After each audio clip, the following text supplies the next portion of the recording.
What's going on, everybody? You already know what time it is. We back with another banger video. Appreciate you all for tuning in. Hope you all got the chance to enjoy some football yesterday. I definitely enjoyed seeing my team beat the Vikings. And Mullen stock got as high as 49 cents on the dot after releasing news that they bought $3.5 million worth of Romeo Power's battery pack assets. Is that a blessing or a curse for Mullen's production? We're going to get into details of that in this video, so hit that subscribe button, like this video so more people can get more eyes on it. And let's start by getting into some of the data points. Like I told you guys, it got as high as 49 cents and tapered down after that, and we can see what shorts are doing as far as their borrowing. The borrow fee at one point at 12.15 was 0%. You can look down at the chart and see that that's happened already recently. Those two wicks to the downside to that 0%. Now pay attention to these points down below me as it pertains to this set of numbers right here, the borrow fee percentage, and the set of numbers way over to the right, those negative numbers. Number 2 says a stock loan fee, aka borrow fee, borrow rate, or cost to borrow is a fee charged by a brokerage firm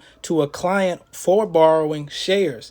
Now, like I said, 0% at 12 o'clock. What brokerage firm is out there letting shorts borrow shares against Mullen without paying a fee? Is it a glitch or data manipulation? Who knows? But West Christian, I'm sure you're on that. And number 3 down below, a stock loan rebate, which is the negative numbers all the way on your right.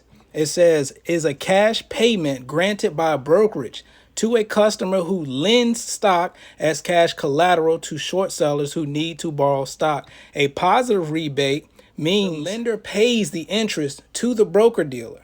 A negative rebate fee means the security is hard to borrow and the broker dealer pays the interest to the lender. So all those negative rebates on your right side, that's Mullen being hard to borrow, and the broker dealer is paying interest to the lender. And the off exchange, you guys already know the deal.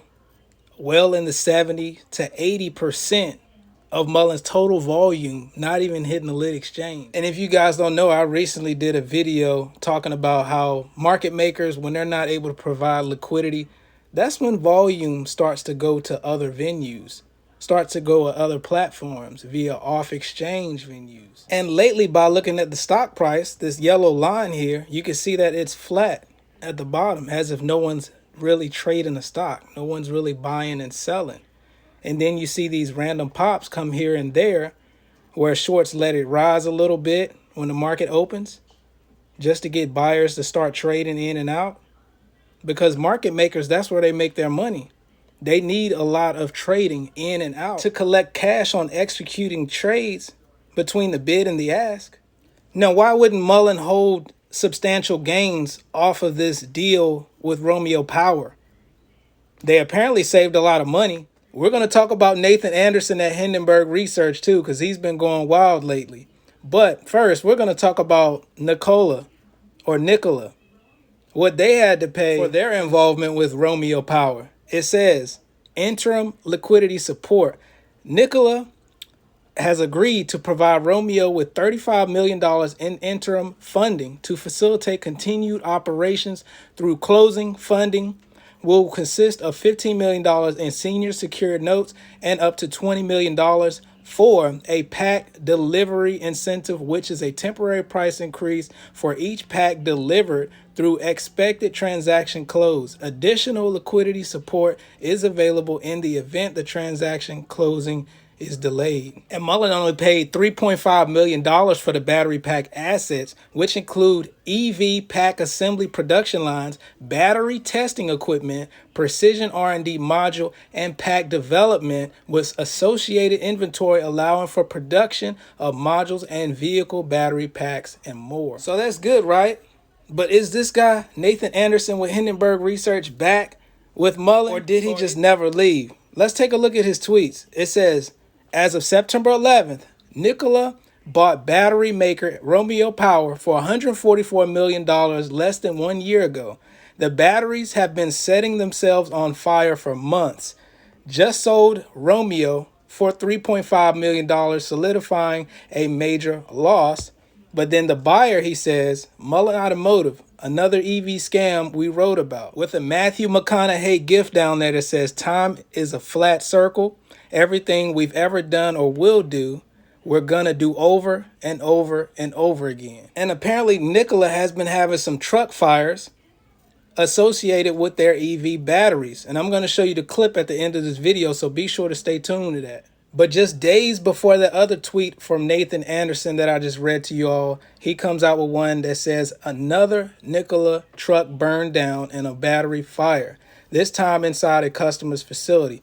This after insiders dumped and after continued share sales by the company. Perfect analogy for what is left of this business.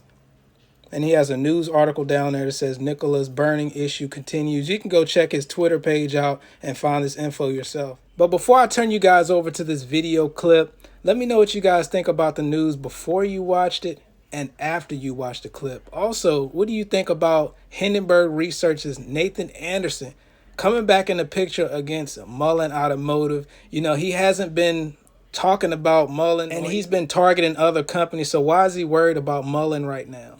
Don't forget to subscribe. Slowly but surely, we'll get to that 2K subs.